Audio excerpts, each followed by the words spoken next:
Rampur College basketball team, champions of the PEC Saga tournament, and an active member of the TCS Kochi basketball team. Mr. Naban loves to write on random topics and has a blog to his name under the name Naban Writes. He has recently taken an interest in the big bounty aspects of cybersecurity. Now, without further ado, we will turn the time over to Mr. Naban Hussain. Please, sir.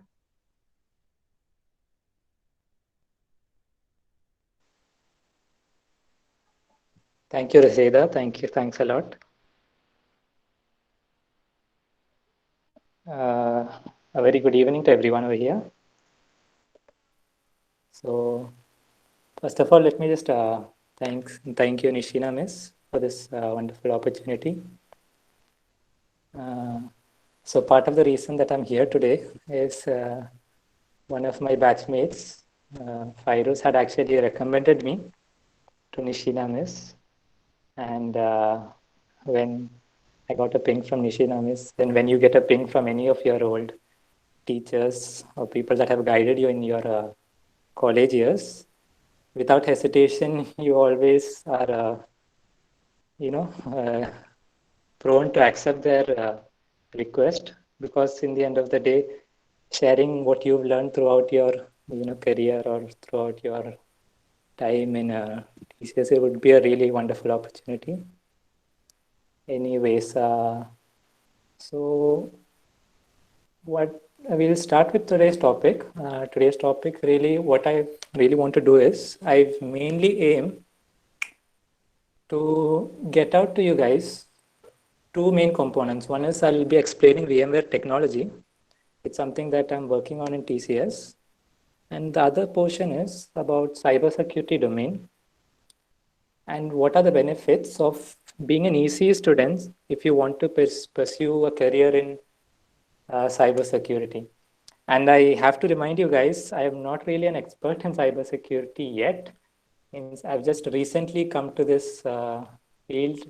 One of the inspirations that I've got is because one of our teammate itself has gone to this field and he's doing pretty well, really well. And his inspiration had led me to search and do a little bit of research. I'm not a big expert on this topic, neither will I claim that I am. But what I really intend to you guys is, I had this feeling that when I left college, if I had known about this, what difference would have that made? What changes, in my field would have been there? So that's the reason I want to share with you the knowledge that I've got in this particular aspect. And, if you get this knowledge, maybe you guys will have a different path that you guys will follow. So hopefully that will benefit you guys. But I have to have this disclaimer out there that I'm no expert in this field. And the research that I've done was really awesome. Means the stuff that you get to do in this field, it's really amazing. So we'll start with the next slide. The main objectives that I want to get out there is, first, I'll give you a brief explanation of VMware technology. You'll understand what exactly is this. The next is I'll go through your own syllabus. I'll show you parts in your syllabus which will be helpful for you if you get into a cybersecurity domain. So for this, I went through each of the subjects that you study in your ECE syllabus. And I found little bit modules or topics that will be very helpful for this. I'm not really going to take a lot of your time. I really wish I don't take a lot of your time, because taking almost 1 hour discussing this topic will be really boring for you guys. Hopefully, I really wish I don't do that. The intention is never to bore you guys. And I have a lot of my friends over here also in this call, I guess. So maybe boring them also would be a really big bad part of myself. So let's go. Now going to the next slide. You guys, if you want, you can take a screenshot of this slide. I just prepared this, later on after this session, if you get into, if you want to do a little bit more research from your end, you can, just give a Google search, that's all. There's nothing to this slide. I'll be explaining the first 4 topics in big detail. The remaining load balancer, bug bounty, cross-site scripting, all those will be covered little by little because, as I said, these concepts after this topic, maybe it will ignite in you a passion or something like that to pursue this as a career. So going to the next slide. Hope you guys have already taken a screenshot. I am now 10 minutes into my session, I guess. So let's now slow down the pace. Okay. So what we do in VMware technology is imagine a concept, okay? Imagine you have a laptop.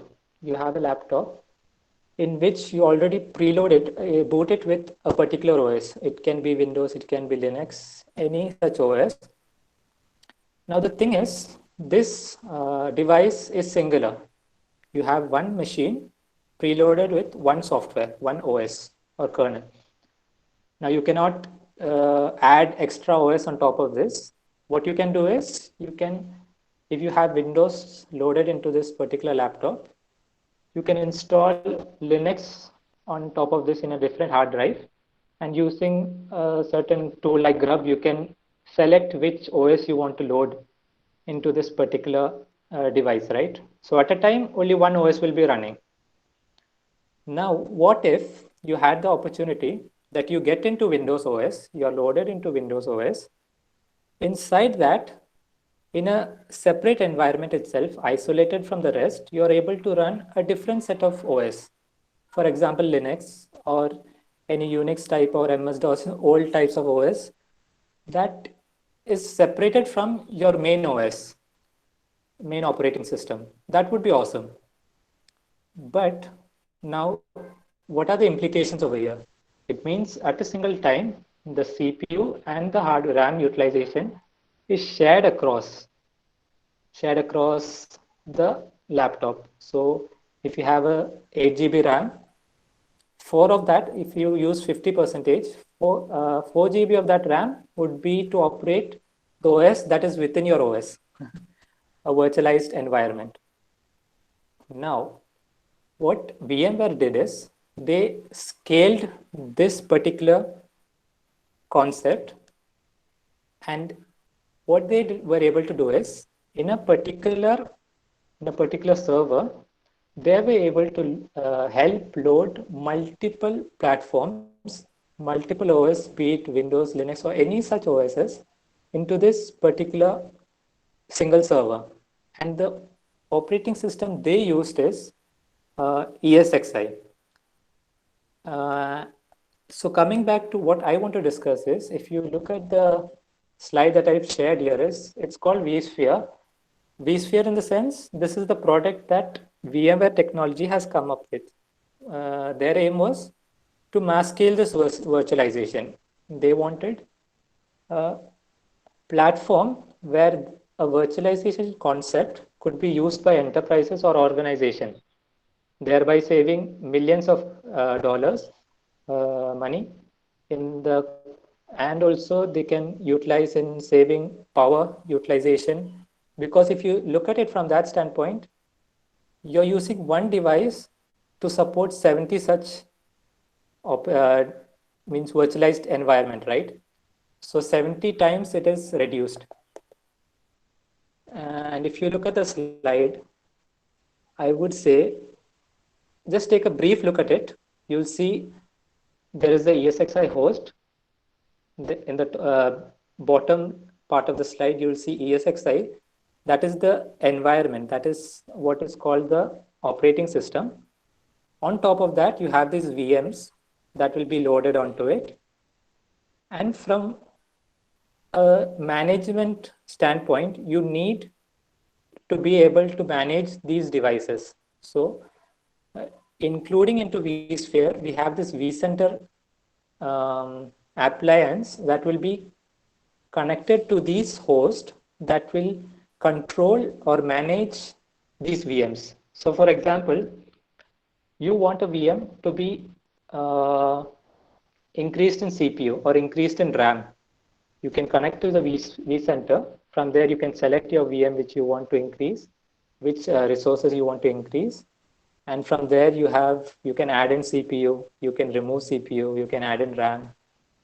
All that can be done. Even you can add in your network adapters, and complete configuration of a particular VM will be able to be done from a vCenter. So going to the next slide, I just want to show you the type of OS that is being used. This will be the OS, the ESXi OS. As you can see, it does not have any graphical user interface. This, as it is it's like a command prompt, right? It means it's not highly configured with a big graphical user interface, but yeah, there is certain aspects of the configuration that you can change from this OS. I'm so really confused if you guys can keep up with me, but just to summarize what I've been saying is, you have a server in that you load it with, instead of normal conventional operating systems, you load it with ESXi. ESXi is the hypervisor that we'll be using. And this hypervisor will help in virtualizing different sets of virtual machines inside a single physical entity. And now if it's one entity, that is well and good. But what we can do is we can connect several entities, cluster it, and from that single cluster, we can control that particular cluster using a vCenter management appliance. Now going to the next slide, what I want to show you is, we said VM. VM in the sense, just take a brief look at this picture. You'll be able to understand most of the thing that I've been trying to say here. This is just for servers. We've not got to the part where we'll be provisioning desktops across this interface, this particular vSphere. Here we are just loading servers, and from there you can see on top of the ESXi, you have the big different sets of VMs. From the VMs, you have the vCenter server that is controlling that is connected to each different set of hosts. And from a management or a system admin perspective, you have this user client that connects to this vCenter server. From there, you'll manage all these different sets of hosts. So if you want to increase a particular utilization, increase a configuration for CPU or RAM, you'll be doing it from where you're sitting, like a vSphere client. You'll use a desktop, you'll connect to the vCenter. From there, you'll have your configuration done. Now we'll just go to the next step, next picture. Now, what is the scenario if you have desktops provisioned in this environment? Well, over here, what you would need to do is, you would have to have a device that when a user requests for his desktop, he should be guided to access his particular desktop, the desktop that is assigned to him, and whatever his desktop, the display that his desktop is doing in the environment, that should be transmitted back to his endpoint, his system that is there in his home. So here, if you can look closely into this image, you'll see a horizon connection server. Just focus on this horizon connection server, regardless of any other recent devices that are shown in the picture. Just see this as, if a person, for me example, I connect to this environment, my hit, it will go to this connection server. It will see which desktop is assigned to me. It goes to that desktop. Whatever is displayed on that desktop, it comes back and a connection is made. So this is the case if you have multiple desktops deployed across your infrastructure. And this is amazing because one of the best benefit that we saw from this particular infrastructure is last year when the COVID happened, we were in a challenge to deploy multiple environments to people across, to accounts that we had supported. And the challenge that we faced was this VDI infrastructure, it's not actually connected, it's not accessible from outside, right? So we had this security in place that helped the user to connect to this environment. And just like that, we were able to provision whatever amount of desktops are deployed in our environment. All those had become accessible for the user from outside. So what he in turn had to do was he did not have to get out of his home in such a crisis. From his home, he was able to connect to these devices and his work was carried out as normal. So this benefit, it was shown over here. And it's amazing because if you have this solution where you're able to do this, and at the same time, if your the people in your company, their health, their services to the company come as a priority, and you're able to safeguard that because of the solutions that are applied and the solutions that you support, it's a really amazing thing, right? So now we'll go to the next slide. With this, I'm almost done with my VMware technology part. It's now the second portion that I want to deal with. It's the cybersecurity portion. And I want you to see this from your perspective as a student for EC. What are the things that you need to know to get started in this field? So these are the few things you need to know. You need to have a network basic foundation. You need to have you need to have this skill where you can read logs from machines. It's not necessary. Those are actually for troubleshooting. If you're into troubleshooting and all that, but reading logs and understanding what a machine is doing when it's completing a process, it's really beneficial if you're joining this field. And another is you have this. You need to understand the different types of network security that is in place.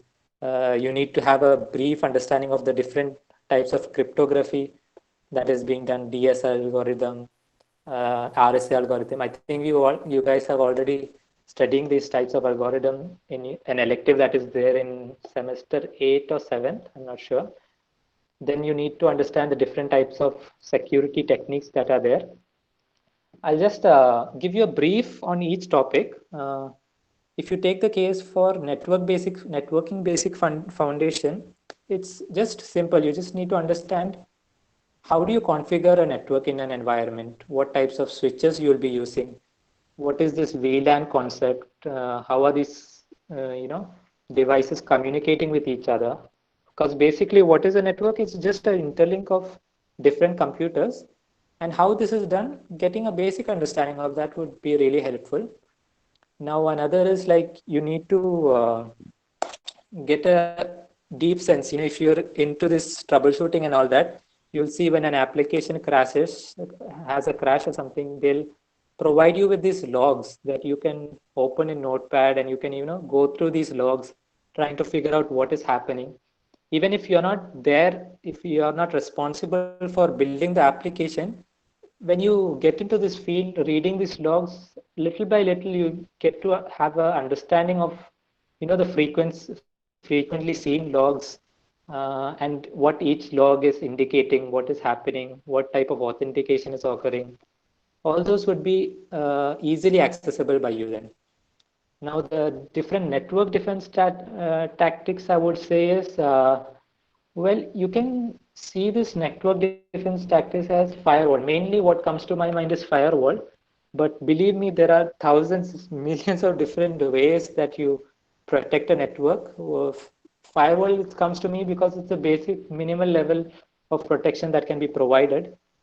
Now we've advanced to all this, machine learned antiviruses, machine learning capable antiviruses, this threat detection in devices which detects a threat and then, redirects you to a particular deception point where you are trapped in while trying to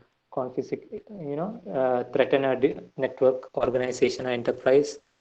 Then we have this cryptography, and cryptography, I'm so sure that you guys must have learned about cryptography is because, when part of my project was having this DES algorithm done, this encryption and decryption interface done using reversible logic gates. And I'm thankful for my guide who helped me then. I'm strictly, advised not to do extra comments on that on my guide for matters unknown. But anyways, that was helpful because I know that you guys must have learned a little bit of these encryption techniques that I used. And I want you to know that these encryption techniques is basically the same thing that will be used in the, the environment that the other environments that support this. So if you go into this field where you are, sending data through and fro, there'll be encryptions, not as the same as the DS, because those are all old types of encryptions. Now they've moved on to hashing and all that. You guys must have also learned about this hashing algorithm, how this it's a unidirection. You can only change it from one.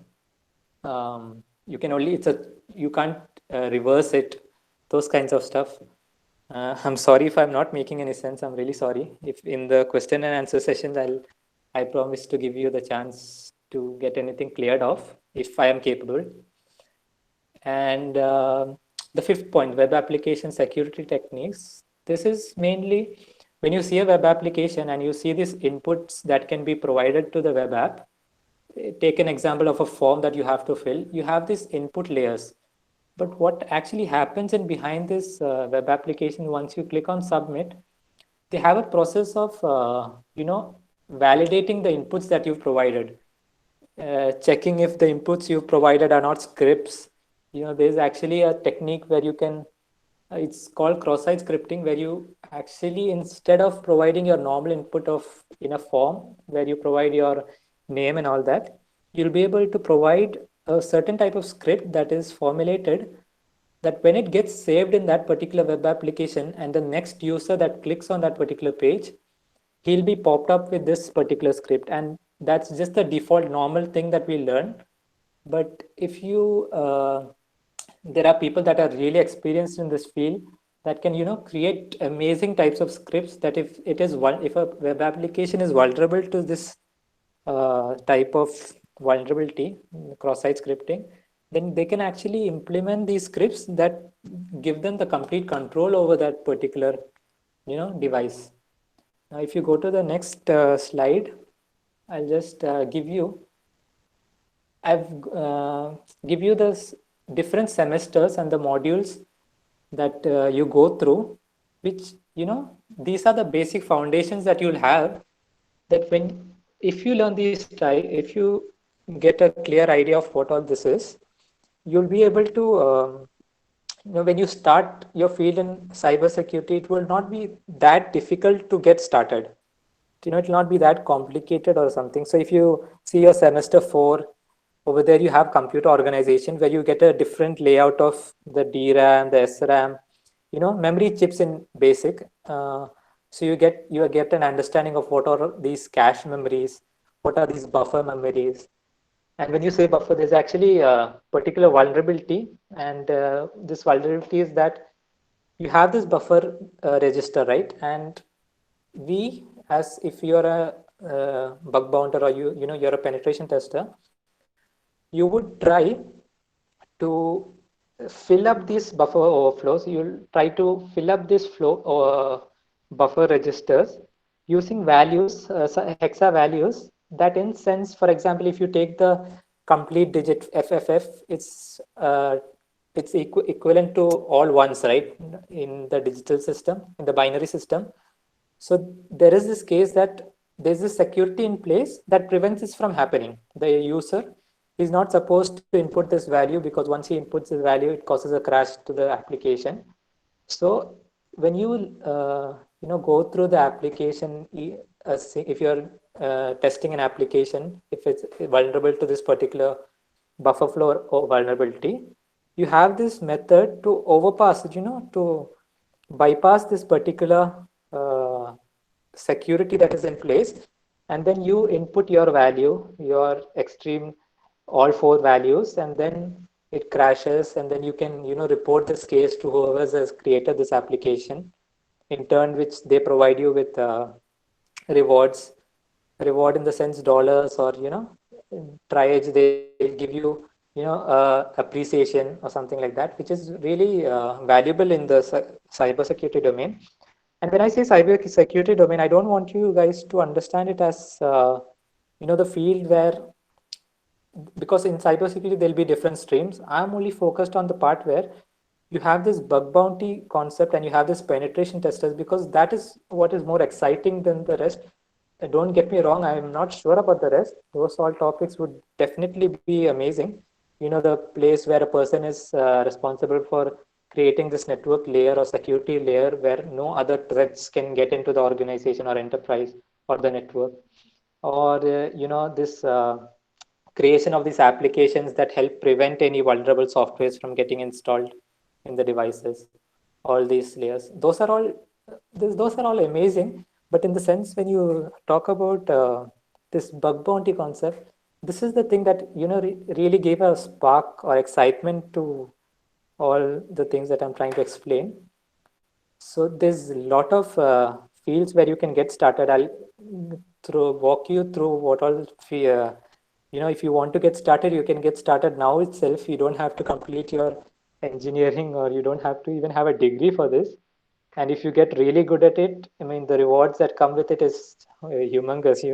It's amazing that the amount of reward that you will get. Now, I'll just walk you through the semester 8, because that is the part where you'll, get an understanding of the network concepts. And in every, if you start learning networking, the first thing that they're going to teach you is what is OSI model, what are the different layers of OSI model. For those that have reached the semester 8, this particular concept is taken through any basic networking course that you'll maybe get started with. Take it CCNA. The first thing that they're going to teach you is what is OSI model, what are the different sets of model, application transport, the session layer, the basic fundamental data layer, and all that. That is the first thing they will be teaching you guys about. And then, as I went through your syllabus, there is one elective in your semester that really caught me. If you go to the next slide, I will show you. This is cybersecurity. And I was like, what? Cybersecurity?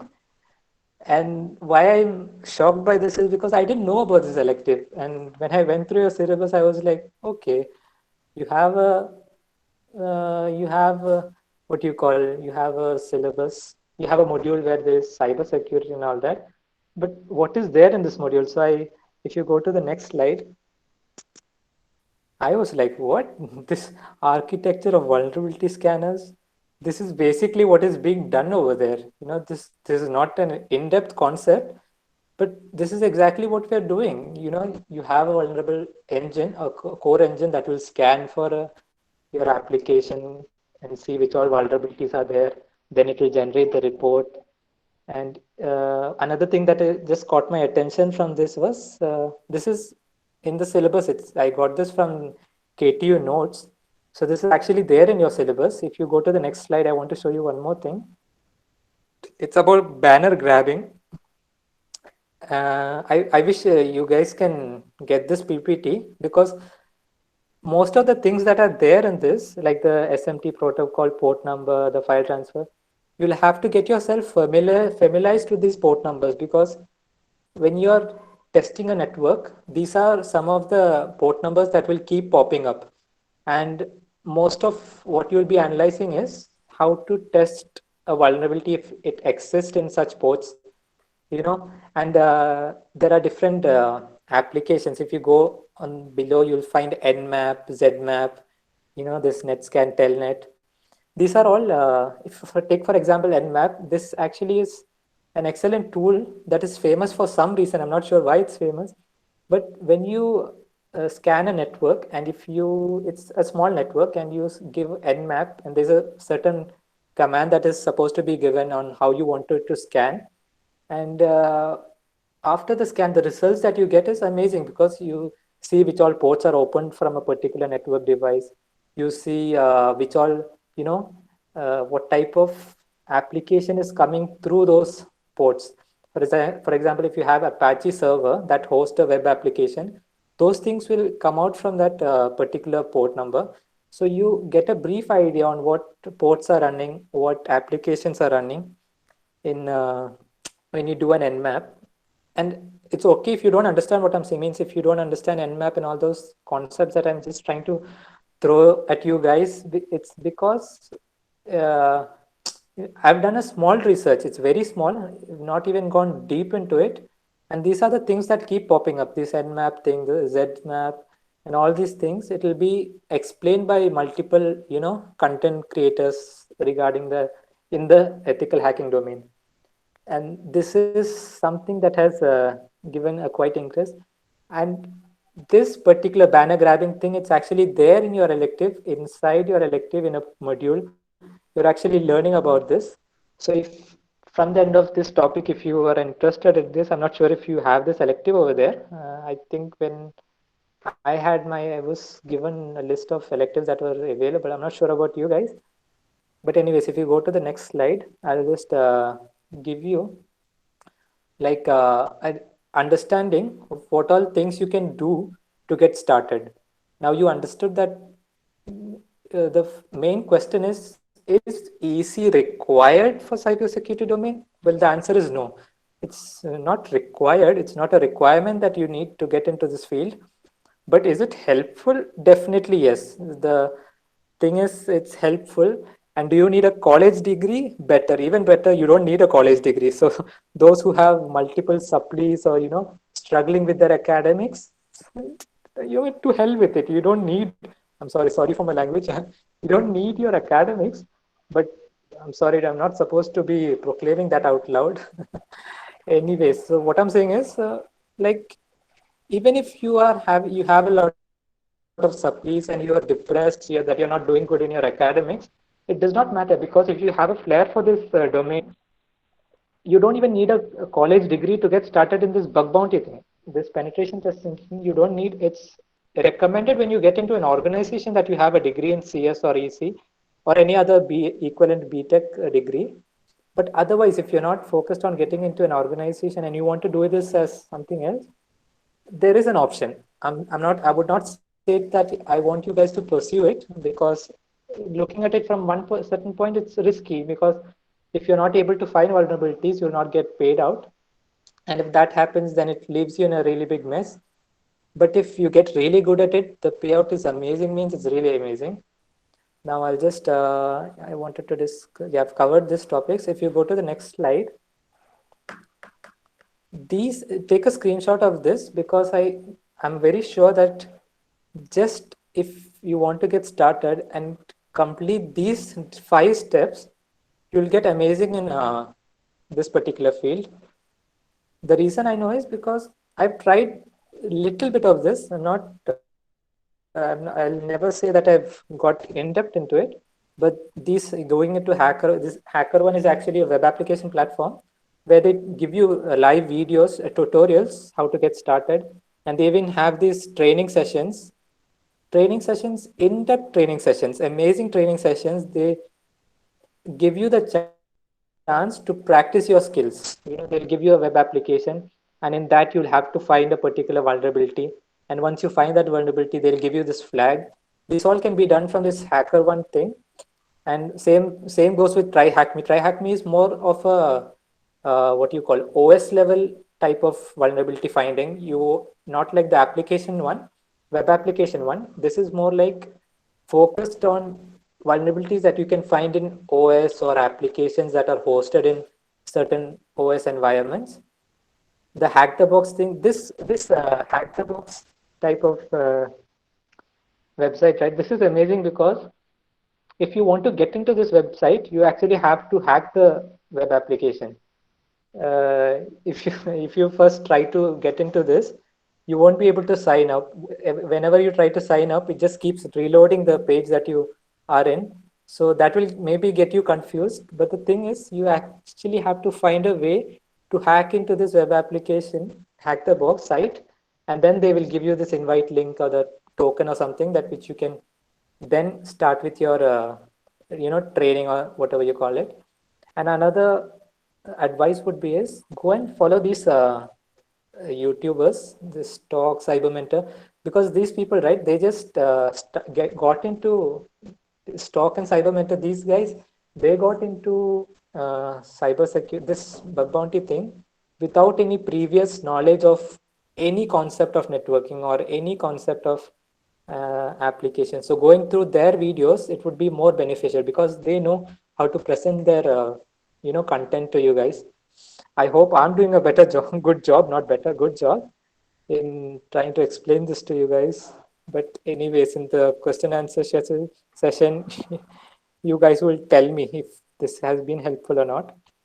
Anyways, take a screenshot of this, go back to this, it'll be helpful for you guys. And yeah, ma'am, you can go to the next slide. This is just a brief explanation on, different websites that are there. Try hack me. If you can see, there's this deploy VMs, the VMs that we talked about earlier. Deploying VMs and all that you can see over here. You will be able to deploy it, and then you will access those VMs and then find vulnerabilities. That is all possible from this Try Hack Me thing. I've not personally done any Try Hack Me stuff yet, but hoping to do in the future. You may be able, Miss, you can go to the next slide.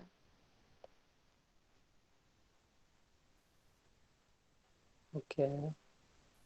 This is hack the box thing. And this is what I was saying, the sign up thing. This is the page you'll get. You'll enter your details. Once it loads, nothing will happen. You'll just be redirected back to this page. So what you'll have to do is you'll have to get this page, and then you'll have to find something that will be possible to hack into this. It's available in YouTube, and no beginner will be able to hack it because you don't have the prior knowledge or anything. But it's really fun. If you try doing it, it will be really fun. Miss, you can go to the next slide. Okay, I've taken almost 40 minutes of my session. And this is Hack the Box. That is the guy's talk. He's what I'm saying is this guy is amazing because he just got into bug bounty just like that, and then he's able to showcase himself really well. This is just a dashboard of how their site looks like. There's nothing. I don't want to explain anything. I'm just showing you guys what it is like. If you see the learning tracks and all that, there'll be a lot of stuff. You have this mobile application and all that. This is something you guys will have to research. Hopefully it will be helpful for you. One of the reasons I'm trying to explain this to you guys is because I wish when I left college or when I was in college, I had known about these stuffs. Anyways, now you guys know. It's up. It's open to your choice right now. Your options are available right now. So here goes. That's all for my session. You can go to the next slide, and that will be it. If you want any feedbacks or anything, you can give it to my mail ID. Not really that active in Instagram, but that is my ID if you do want to do anything. That's all. So here goes. That's my conclusion for this topic. Just summarizing, I gave a brief description on VMware technology and what is the benefits of an ECE student in cybersecurity. Hope that has covered it all. Thank you. Thank you, Naban. If you have any queries, you can, participants. You can even post in the chat or you can unmute and ask.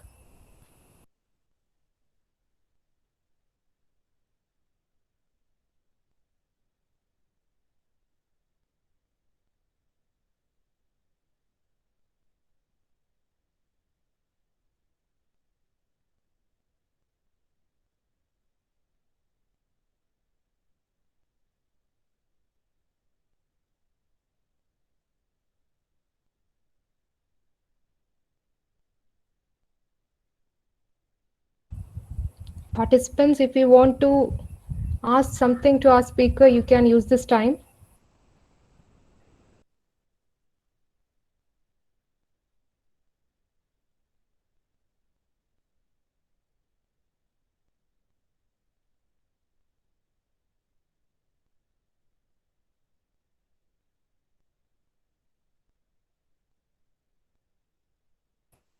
Okay, so hope no one have any doubts about these topics, and it's pretty clear how well it will help an electronics engineer to pursue a cybersecurity career.